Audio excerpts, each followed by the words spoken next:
We're live in the Junction area. This is where a woman's been rushed to hospital following a stabbing this afternoon. Details coming up. And in Brampton, an investigation continues after several tow trucks were set on fire overnight. A longtime Liberal cabinet minister, Chrystia Freeland, announces that she'll resign as MP after accepting a role as an advisor to Zelensky. And deposed Venezuelan President Nicolas Maduro pleaded not guilty during his first court appearance in the U.S. as a new interim leader was sworn in Caracas. This is Live at 5.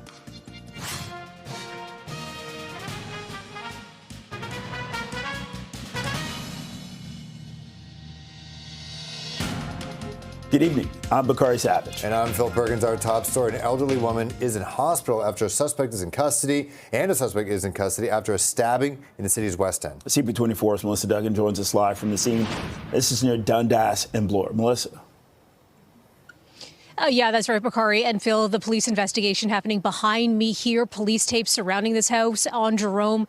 What we understand happened is an elderly woman was stabbed this afternoon. She was found not far from where I am right now, rushed to hospital via emergency run with serious injuries. The suspect in this case, a man, also sent to hospital. His injuries described as non-life-threatening. He has been placed under arrest at this time. Police were called to this area at about 3 o'clock this afternoon. Again, this is on Jerome near Dundas Street West.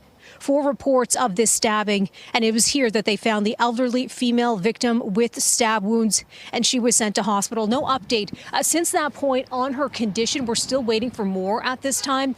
We've been talking to people who live in this area, asking if they know the family here. Haven't been able to get any details at this point. I can tell you, it's a really quiet street. Of course, this kind of the first day back to the old routine for a lot of people after the Christmas holidays. So a lot of people coming home from work at this point, only to find out that there are police cars lining their street and police tape surrounding the home behind me here. Again, an elderly woman rushed to hospital this afternoon with stab wounds. Her injuries at this point described as serious. The suspect in this case, a man, also sent to hospital with non-life-threatening injuries, and he has been arrested. Back to you. All right, Melissa, thank you very much. Live at the Junction. Moving on now, a man is in critical condition after being hit by a vehicle in Brampton. And CP24, Steve Ryan is live in the Charlotte Boulevard and McLaughlin Road area with more. Steve.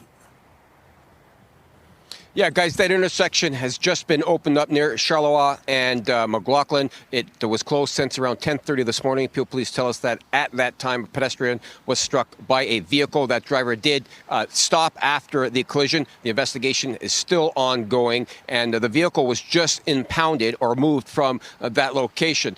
So I can tell you the position of that vehicle when we arrived was in the southbound lane, south of Charleroi on the west side, so in the curb lane. It appears as though, based on the evidence I saw in the intersection, that this point of impact, or at least a primary point of impact, happened in that intersection, and that's based on what was left at the scene. The collision investigators are still conducting their investigation. The recon team was here taking all their measurements, their points of impact, and they are looking for witnesses, of course. Now, we do not know what transpired. That will be part of the investigation, and the man that was struck by the vehicle is in life-threatening condition in the trauma unit down at Sunnybrook Hospital. Police are asking for witnesses as well. If you have any information pertaining to this pedestrian-struck collision that happened at 10:30 this morning, you're being asked to give the police a call. I'll send it back to you guys. Okay, reporting live, CP24's crime analyst Steve Ryan. Well, police are looking for suspects. This is after multiple tow trucks were set on fire at a yard in Brampton overnight. Yeah, CP24's Andrew Brennan joins us live from the scene with the latest. Andrew. Yeah, Phil and Bakari, we've had a chance to be able to see some of the damage done. The latest right now is there is police on location, but it's not Peel Police. An OPP officer in an unmarked cruiser still remains on location.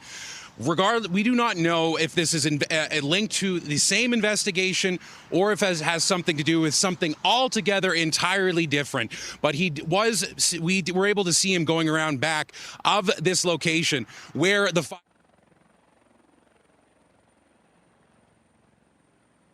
in the morning, give or take, there were flames that were taller than these tow trucks, which are well over 10 feet tall, and a lot of damage done. We were able to, see some of the, and I should say a lot of the trucks in the back are smaller than 10 feet, disregard that, but still very tall flames, a lot of damage, and thankfully this happened at 3:30 a.m.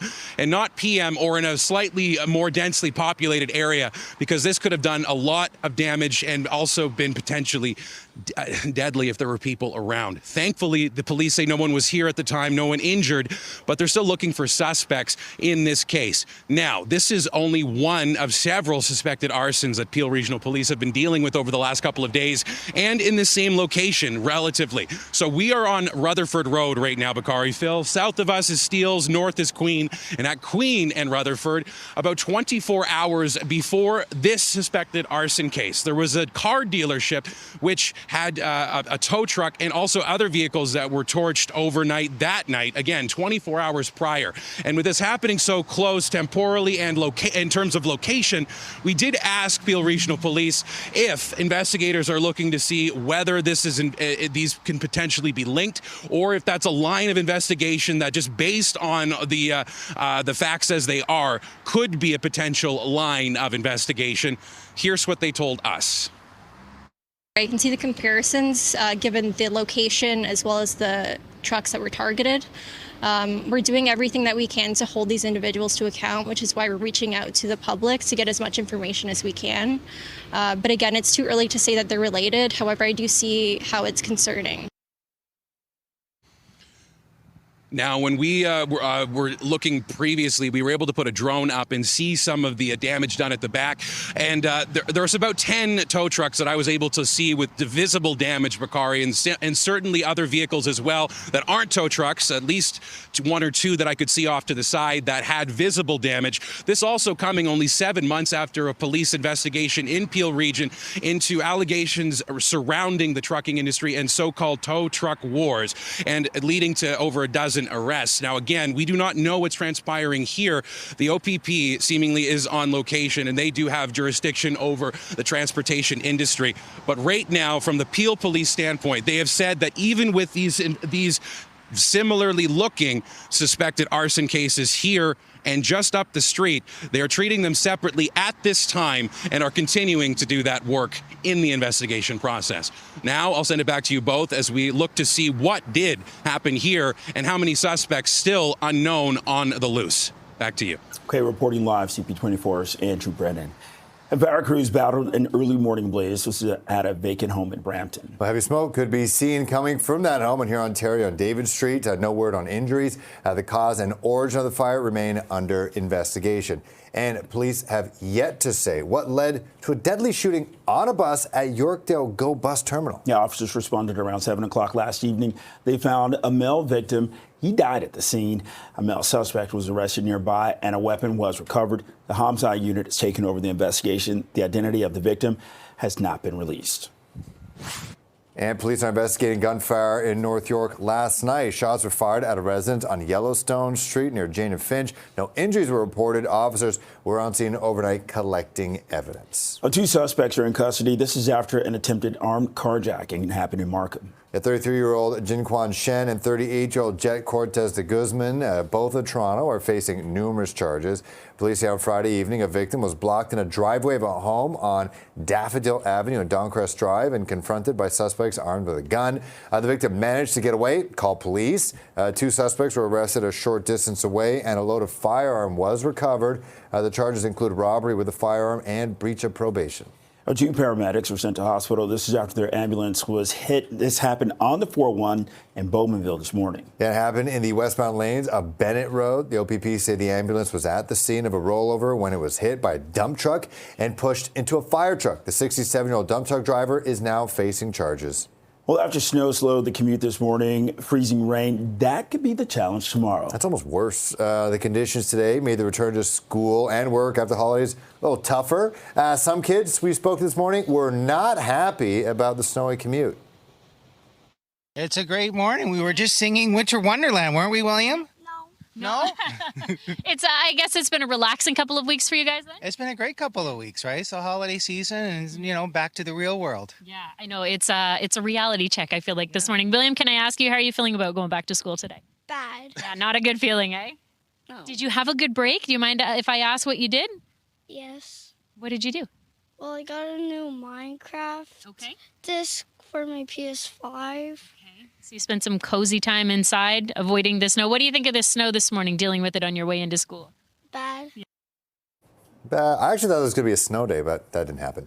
A special weather statement has been issued for freezing rain in Toronto, the GTA, and southwestern Ontario tomorrow. It's expected to start in the morning and end by the afternoon with 1 to 2 millimeters of ice buildup possible. It's holding at 0. It is 5:10. This is Live at 5. Coming up, we'll take a look at a new city report detailing the economic impact of Taylor Swift's Eras Tour on this city's economy.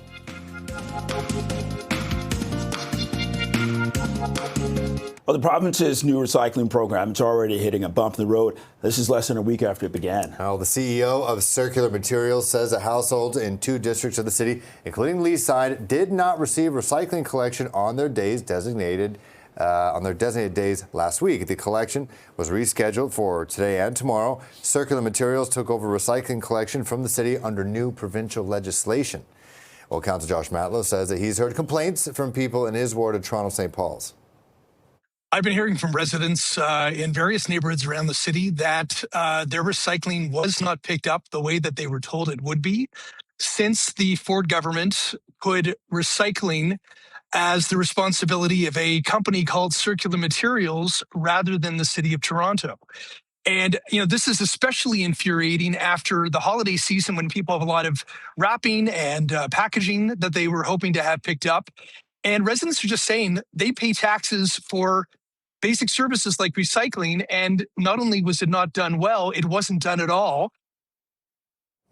And the company says that residents would have received a postcard indicating the special collection date, as it was outside the regular recycling pickup cycle.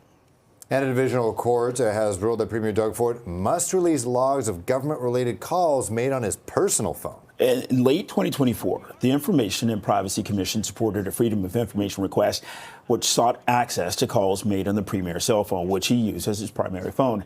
And the province filed a request for a review, asking the court to overrule the commission. Last week, the court ruled that it was likely that the Premier used his personal phone to conduct government business and that the records must be made public.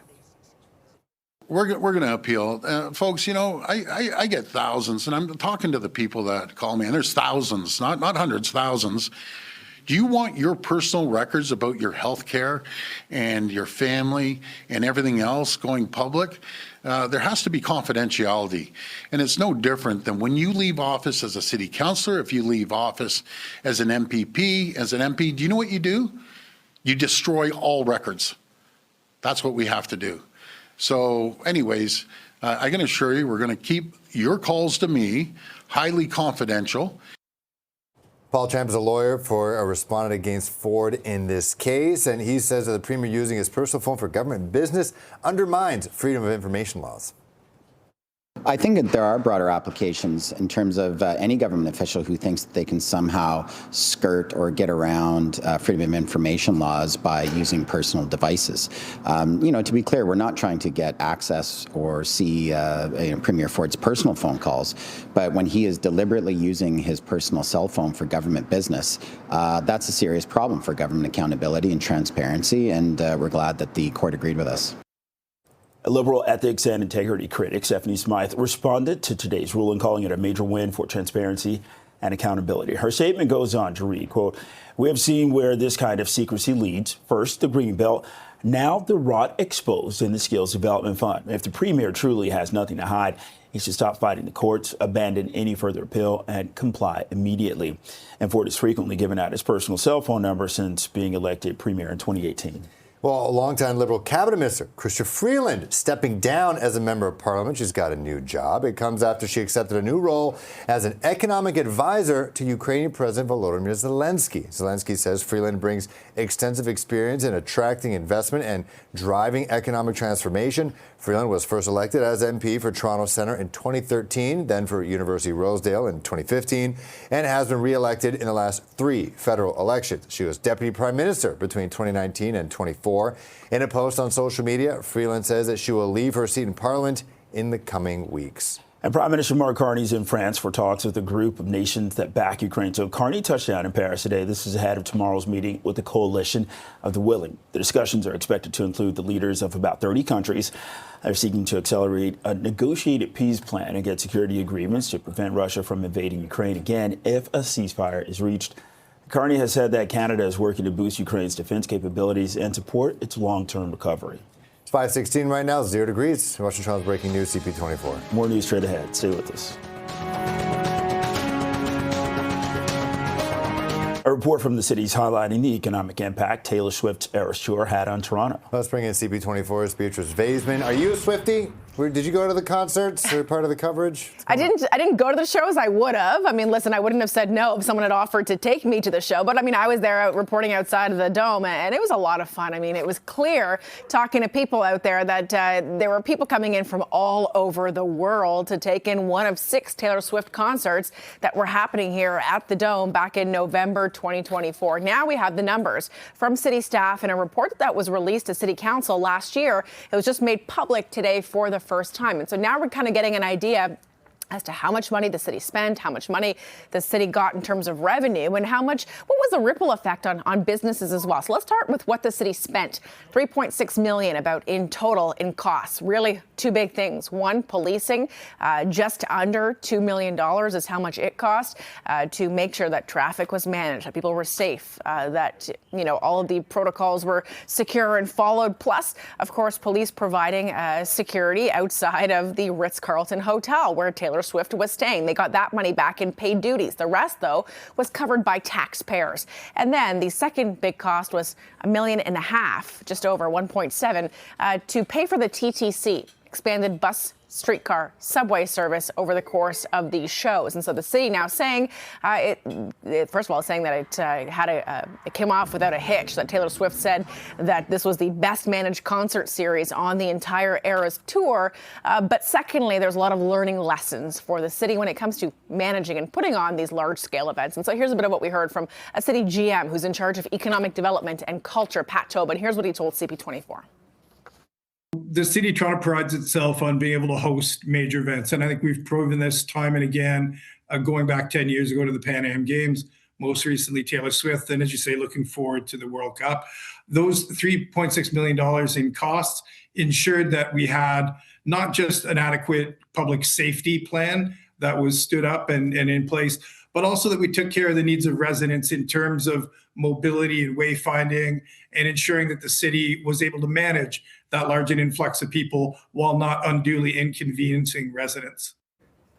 And so certainly the Swifties who came to town were spending a lot of money on hotels, on restaurants, bars, and the like. Now, those are the Swifties. If you're like Phil Perkins and you're into soccer, well, you're going to be excited about the World Cup coming to this city.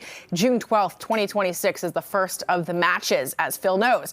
And so the city says that the Eras Tour provided an invaluable opportunity to Toronto to refine its approach to hosting these kinds of large-scale events. They used the Eras Tour as kind of a trial run, so to speak, for the World Cup, a time when there's going to be hundreds of thousands of people descending on our city. The eyes of the world will be on Toronto when we host these 6 matches. And so the city says it learned a lot from the Eras Tour, streamlining communication. That's something it's going to work on, working with partners like Destination Toronto, the different BIAs, to make sure that when the World Cup comes, all the fans who are going to be here to experience it, and Torontonians alike, get the most out of it and really get to see this world-class event in a world-class city. Phil Perkins, you going to the World Cup? I mean, I don't have tickets. Maybe but you wouldn't say no. Cover it, maybe cover. I would say I definitely wouldn't say no. I've seen some people who have cheaper tickets getting tickets in New York and some of the bigger stadiums, right? I thought you were working on tickets for your 40th. That's not happening. That's not happening right now. Maybe we can start My an office 40th pool. is an afterthought. No one cares about that. But hey, we'll see. The World Cup is a completely different beast. We'll see what happens. I cannot wait. It's going to be a lot of fun. Thanks, Beatrice. You bet. Okay, it's 5:22, holding at 0. This is Live at 5. Coming up, Venezuelan leader Nicolas Maduro pleads not guilty in his first court appearance in the U.S. Welcome back. Ousted Venezuelan President Nicolas Maduro has pleaded not guilty to all charges after appearing in court in New York today. Maduro telling a federal judge in Manhattan that he's innocent of the narco-terrorism charges that he's facing. Maduro, along with his wife, son, and 3 others, they are accused of working with drug cartels to facilitate the shipment of thousands of tons of cocaine into the U.S. And they could face life in prison if convicted. Maduro's next court appearance is set for mid-March. Delcy Rodriguez has been sworn in as the acting president of Venezuela following the capture of Maduro on Saturday. She served as the vice president since 2018, overseeing much of the country's oil-dependent economy and its intelligence services. She called the U.S. military operation that led to Maduro's capture illegitimate and a kidnapping. However, she also vowed to work with the Trump administration. And the U.S.-style military, or rather U.S. military raid on Venezuela, has prompted a meeting of the United Nations Security Council today. So UN Secretary General Antonio Guterres says the attack sets a dangerous precedent. Colombia, backed by Russia and China, requested the meeting of the 15-member council. The group has already met twice in the past few months over the escalating tensions between the U.S. and Venezuela. And President Trump has also implied that the Colombian president could face U.S. action soon while speaking to reporters on Sunday. Colombia is very sick, too, run by a sick man who likes making cocaine and selling it to the United States. And he's not going to be doing it very long, let me tell you. What does that mean? He's not going to be doing it very long. He's not doing it very long. He has cocaine mills and cocaine factories. He's not going to be doing it very long. So there will be an operation by the U.S. and it sounds good to me. And just a day after arresting Maduro, Trump renewed calls for an American takeover of Greenland. He claims that the U.S. needs the Danish territory for national security reasons amid growing threats from China and Russia. And Denmark's prime minister says that Trump has no right to annex the territory and doesn't need to, as the U.S. already has broad access to Greenland through existing agreements.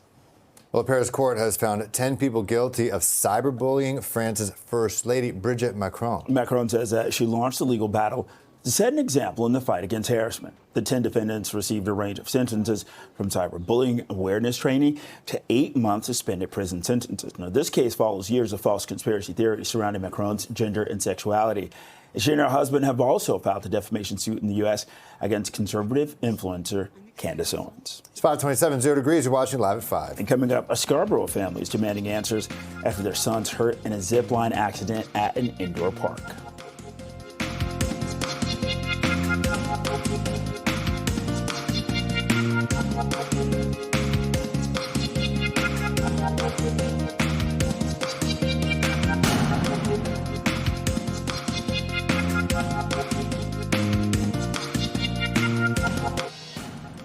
An elderly woman is seriously injured after being stabbed in the Junction.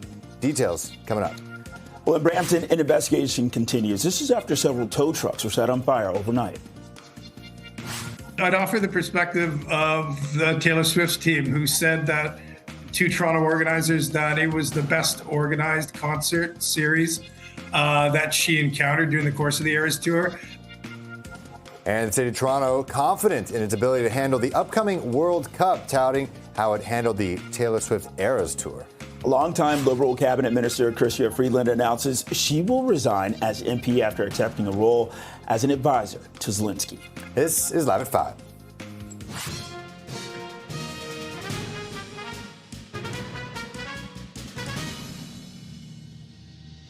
Good evening, I'm Phil Perkins. I'm Bakari Savage. Welcome to Live at 5. An elderly woman's in hospital. A suspect's in custody. This is after a stabbing in the city's West End. It happened this afternoon. CP24's Melissa Duggan joining us live near Dundas and Bloor. Melissa. So Phil and Bakari, just getting some information just moments ago from Toronto Police. They're telling us that the woman, the victim in this case, is in her 70s. She was rushed from the scene with stab wounds. Her injuries at the time described as serious. We're now learning those injuries are non-life-threatening. We're also learning more about the suspect in this case. He has been arrested. He was also taken to hospital. His injuries also said to be non-life-threatening, and he's said to be in his 70s. This address is where police were called to at about 3 o'clock this afternoon for reports that a woman had been stabbed, an elderly woman. She was sent to hospital via an emergency run. It was just a short time later when an arrest was made. Talking to people in this neighborhood, a lot of people know this woman, what may have happened or transpired here at this time. We do see a significant police presence still here at this moment. Police tape surrounding this home as part of this ongoing investigation, but no outstanding suspects in this case. We know that, again, that arrest has been made. It is a man in his 70s, and the woman, a victim in this case, also in her 70s, remaining in hospital at this time with non-life-threatening injuries. This is on Jerome Street, by the way, Bakari and Phil, near Dundas Street West. Just making a mention of that as well, because it's not a road closure that's in place at this time, but definitely with this significant police presence, people have a tough time getting around in this area for the next little while. It's not clear just how long police are going to be here. They've been here since about 3 o'clock this afternoon after this elderly woman was stabbed. Back to you. I'm Melissa Duggan. Thank you very much. Appreciate that. Moving on to Brampton now. Man's in critical condition after being hit by a vehicle today. CP24's crime analyst Steve Ryan is live in the Charlotte Boulevard and McLaughlin Road area. Steve. Yeah, guys, that intersection was just released about an hour ago. It had been closed since just after 10 o'clock this morning. That's when Peel Police began their investigation into this pedestrian-struck collision that occurred at the intersection. That vehicle that struck the pedestrian, when we arrived on scene here, it was facing southbound. We're showing you the car right now. So that car is facing southbound, south of Charleroi, in the curb lane. And based on the evidence that I could see at the intersection that the police had cordoned off, it appears as though the point of impact was in that intersection, which is controlled by a traffic light. So the reconstruction team had been on scene all day. They left the scene shortly after the scene was taken down, and now they begin their investigation. They spent a good part of the day taking measurements and assessing where the POI or the point of impact may have been, and they'll measure from it as well. There's a lot of technicalities that go into reconstructing a collision, such as the one that the Peel Regional Police Reconstruction Team are doing right now. So they are looking for witnesses as well. If you were in this area or have information pertaining to this collision, which occurred at the 10:30 this morning, do give the police a call. And there is no update on the man that was transported to hospital. What I can tell you was that he was transported to a trauma unit at Sunnybrook, where he remains in a life-threatening condition. I'll send it back to you guys. Okay, CP24's crime analyst Steve Ryan. A family's demanding answers after their son was injured after falling from a zip line. This happened at an indoor park in Scarborough. CTV's Sean Leadong joins us live with the story. Sean.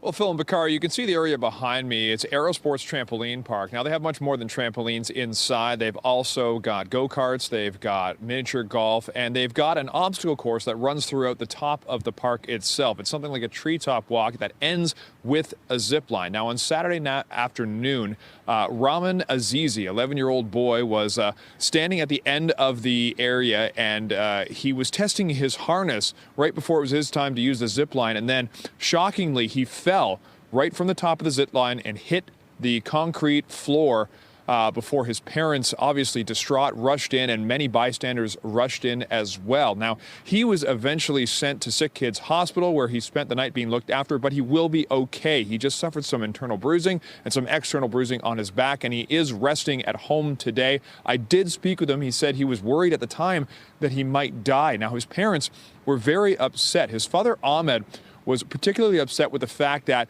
when the actual fall happened, there was nobody actually looking after the zip line. He says there was no employees beyond when the kids would start their treetop walk and were fitted with the harness. There were no employees actually checking the zip line to see if it was safe, to see if the harness was intact before the kids went down the zip line. after his son fell, he said none of the employees at Aerosports came in to even check on the boy or ask if they needed anything. He said the employees stood back while the parents stepped in, called 911, and eventually went to hospital. He also said that they still have belongings inside and have yet to be contacted by Aerosports. Now, we reached out to Aerosports today, and they said that because they're aware of this incident, because it involves a minor, they're going through with their insurance company and their legal counsel, and they don't want to comment any further. The parents want other parents to know exactly what happened here and to be cautious. And they said they're very scared for what had happened here today. They're very upset because they didn't feel that they were being looked after. And of course, they felt like there was not enough safety. So they want to make people aware that this type of thing can happen and to make sure that the employees are being safe in the future. Reporting live, I'm Sean Leathon. Phil and Bakari, send it back to you. Okay. CTV's Sean Leathon. Thanks a lot. Well, the province's new recycling program is already hitting a bump in the road this less than a week after it began. Yeah, the CEO of Circular Materials says households in 2 areas of the city, including Leaside, did not receive recycling collection on their designated days last week. The collection was rescheduled for today and tomorrow. Circular Materials, they took over recycling collection from the city under new provincial legislation. Councillor Josh Mallow says that he's heard complaints from people in Toronto, St. Paul's. What needs to happen now is that Circular Materials need to get out today and pick up the recycling that residents have been waiting to see picked up before more raccoons, rats, and others are going to be getting into that recycling, and these bins blocking the ability of the city to clear the snow on the sidewalks. That has to happen immediately. There also needs to be some real look at why they didn't pick up the recycling after the holidays the way the residents were promised. Company says residents would have received the postcard indicating this special collection date as it was outside the regular recycling pickup cycle. And a report from the city's highlighting the economic impact Taylor Swift's Eras Tour had on Toronto. Yeah, let's bring in CP24's Beatrice Vaisman to break down those numbers. Yeah, it's a little bit of a tune-up for the World Cup, which will be a very different beast. But at least it was something absolutely massive, this concert series. It was. I mean, really, only LA had the same amount of shows as Toronto, the Taylor Swift shows. And London had a couple more, but it was one of the biggest concert series in the entire world ever. And Toronto had 6 shows, which really was a great trial run as the city's putting it in its own words, the city official that I spoke to earlier, saying this was a trial run for the World Cup. There's going to be lots of people descending on our city. They'll be spending lots of money as well, lots of revenue coming in, just like it did for Taylor Swift. So 240,000 concert goers for that event, the Eras Tour, back in November 2024. According to numbers from Destination Toronto, about $152 million in direct spending. Nearly 93% of it came from out-of-town visitors. So that's not really unlike what it's likely going to be for the World Cup as well. Toronto had 2 big-ticket items that it spent a lot of money on. First, policing, just under $2 million. This is traffic management, safety, security, patrolling, pre-concert merch sales as well as during the shows itself. And then operating the TTC for those 6 shows. Extended subway, bus, streetcar times cost about $1.7 million. Plus the cash the city paid to have its staff members working extra hours as well. Regardless, though, these Swifties, they came, and the city's calling this a Swift lift. These Swifties spent lots of money on hotel rooms, restaurants, bars, clothing, and the like. So the city is saying, as far as it's concerned, it paid off big time. And now all eyes shift 6 months from now, June 12th, 2026, when the World Cup is coming. As is mentioned, the city's calling this a trial run. The Swift concerts were a trial run for the World Cup. Here's what we heard from the city official. It allowed us to look at our practices and refine them. And some of those areas include looking at new advances in technology. If you think about hostile vehicle mitigation technology and what you see now in the streets for major events, the way that our agencies coordinate and communicate during the planning and delivery of major events, that was refined at Taylor Swift and will be more so as we go to the World Cup. And effectively how we communicate to residents and visitors alike. It's critical that people have the information necessary to both make their way as a visitor to these events, but also to make their way through the city as a resident. And so as we look ahead to June, I mean, city staff, they're going to be really busy over the course of the next 6 months. In this report that was sent to council last year, by the way, which is made public today, it says the Eras Tour provided an invaluable opportunity for Toronto to refine its approach to hosting these large-scale events. Now it's all going to be about figuring out how to streamline communication between the different partners, Destination Toronto, the BIAs, Toronto Police, the Emergency Command Post. That's also really kind of the brainchild of all this, where groups get together and make sure that it goes off seamless without a hitch, better communication, better planning, and robust emergency management planning as well. Again, keep in mind, 6 matches, hundreds of thousands of fans, soccer fans, hopefully not the soccer hooligans, the soccer fans arriving here in this city for this really once-in-a-lifetime event for North America. Toronto playing being one of the hosts for these matches, and certainly all eyes of the world are going to be here on the city. Taylor Swift provided the Swift lift. Let's see what the World Cup watch does here for Toronto. Yeah, we'll see if Canada ends up taking on Italy in that first matchup at BMO Field. Just imagine, it's 100,000 Italians just flying into Toronto on top of the ones that are already here, and they all want to figure out where to go, where to eat, where to drink. I don't know about Swifties. I don't know how much beer they drink. I know footy fans, a lot. Yeah, little Italy is going to be slammed if that happens. The party's in the streets, guys. It's going to be wild. Thanks so much. You bet. All right, it's 5:42, holding at 0. This is Live at 5. Coming up, an investigation underway after multiple tow trucks set on fire in Brampton overnight. Welcome back. Police are looking for suspects after multiple tow trucks were set on fire at a yard in Brampton overnight. CP24's Andrew Brennan joins us live with the latest. Andrew. Bakari, Phil, we've been able to get at least a drone's eye view of what the damage looks like. We're going to show you, though, first how bad this fire was. The flames and the smoke could be seen. Well, I mean, it's quite visible that we're very close to this garage. But they were very tall. Like, you're talking about big trucks, and then on top of that, dozens of feet in the air, some of these flames, and the smoke even higher. This was a very, very, very damaging fire, and thankfully one that would have been so much worse if this had happened in a place that was slightly more populated or with less air, open of an air environment. This was at 3:30 in the morning, and just imagine what it could have been like at 3:30 p.m. and if context was different. But now we have Peel Police looking for at least, they say, 4 to 5 suspects. They don't know how many. They said that they fled. It's unclear in a vehicle or otherwise, or what they could have been driving in if they fled by motorized vehicle. That being said, this is happening as well, following several other suspected arson cases. And looking now that you can see from the drone video, by the way, that it's just the damage done to, at least I counted, about a dozen vehicles, including not just trucks, but these cars, some of them are a total loss. You're seeing that the cab of the car is scorched black, or in the cases of a lot of these trucks.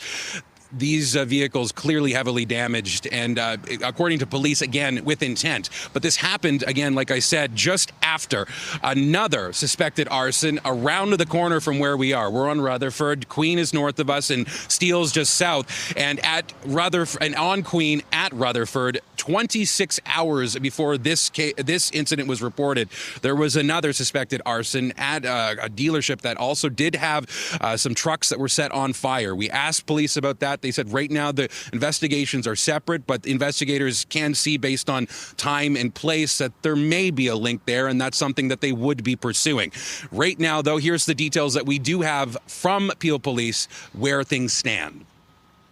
So there was no reported injuries as a result of this incident, but we are investigating this incident as a suspected case of arson. Preliminary evidence suggests the involvement of 4 to 5 individuals. At this stage, we do not have any suspect descriptions or identifying details available. So in terms of what they are able to use as potential, ways of gathering evidence here, Phil, Bakari, this is an old industrial sector of what is Brampton, and a lot of these garages, and you also have dealerships, and you also have car lots. A lot of them have security cameras. A lot of them pointing particularly at their entrances. I can't see many that are pointing this way. It does remain to be seen if that will help. But police are hoping someone out there who may have been driving driving at 3:30 in the morning and was here on Rutherford Road north of Steeles may have some info and would give Peel Police a call. I'll send it back to you both for now. Andrew Brennan, thank you very much for that and the drone footage. Well, fire crews, they battled an early morning blaze at a vacant home also in Brampton. Heavy smoke could be seen coming from the home. This is near here, Ontario, on David Street. There's no word on injuries, but the cause and origin, that's all still being investigated. And 2 paramedics were sent to hospital after their ambulance was hit on the 401 in Bowmanville this morning. It happened in the westbound lanes. This is at Bennett Road. OPP say the ambulance was at the scene of a rollover. That's when it was hit by a dump truck and then pushed into a fire truck. And the 67-year-old dump truck driver is facing charges. And emergency crews, they've rescued a person trapped inside a vehicle after a crash in North York. Yeah, Toronto police say the 2 vehicles collided near Lawrence and Leslie around 4 in the afternoon, causing 2 cars to veer off the road and near the ravine. Toronto Fire extricated a male from one of the victims who was taken to hospital. They're going to be okay. An investigation is underway. It is 5:48 right now, 0 degrees. Watch it live at 5. And coming up, former Deputy Prime Minister Chrystia Freeland announces that she'll resign from Parliament after being appointed as Zelensky's economic advisor.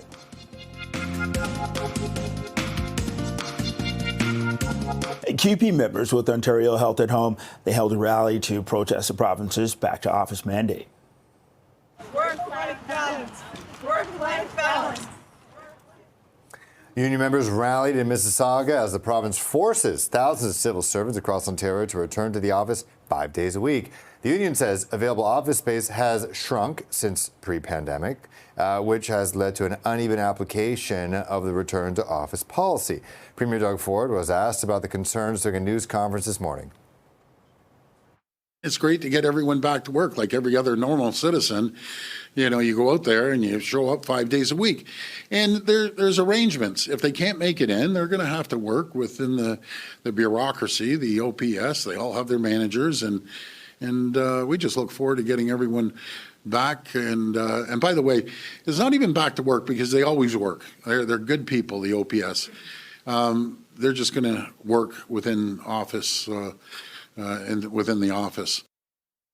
QP wants its members at Ontario Health at Home to be allowed to return to a hybrid work model.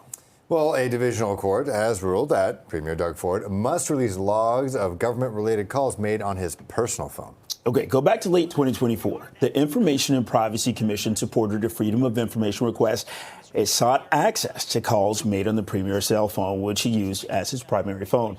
The province filed a request for a review, asking the court to overrule the commission. Last week, the court ruled that it was likely that the Premier used his personal phone to conduct government business and that the records must be made public. I can assure you we're going to keep your calls to me highly confidential. I've never, ever mentioned a call in 7.5 years. I've never mentioned anyone's name because I get very personal calls about family situations, very deep too, and they trust me. And so I'm not going to break their trust. I'm going to make sure they're confidential. And we're going to have an appeal. Paul Champ is a lawyer for a respondent against Ford in the case. He says the Premier using his personal phone for government business undermines freedom of information laws. I thought it was a really important decision from the courts confirming that government officials, whether they're politicians or senior bureaucrats, cannot or should not be using personal devices or personal accounts for public business. Had the court ruled against us, it would have opened the door for all kinds of public officials trying to keep their communications secret and shielded from access to information laws. So we were very pleased with this judgment. Liberal ethics and integrity critic Stephanie Smythe responded to today's ruling, calling it a major win for transparency and accountability. Her statement goes on to read, quote, "We have seen where this kind of secrecy leads. First the Greenbelt, now the rot exposed in the Skills Development Fund. If the Premier truly has nothing to hide, he should stop fighting the courts, abandon any further appeal, and comply immediately." Well, longtime Liberal Cabinet Minister Chrystia Freeland is stepping down as a member of Parliament. This comes after she accepted a new role as an economic advisor to Ukrainian President Volodymyr Zelensky. Zelensky says that Freeland brings extensive experience in attracting investment and driving economic transformation. And Freeland was first elected as MP for Toronto Centre in 2013, then University Rosedale in 2015, and has been re-elected in the last 3 federal elections. She was Deputy Prime Minister between 2019 and 2024. In a post on social media, Freeland said that she will leave her seat in Parliament in the coming weeks. It is 5:55, 0 degrees. You're watching Live at 5. More news straight ahead. Stay with us.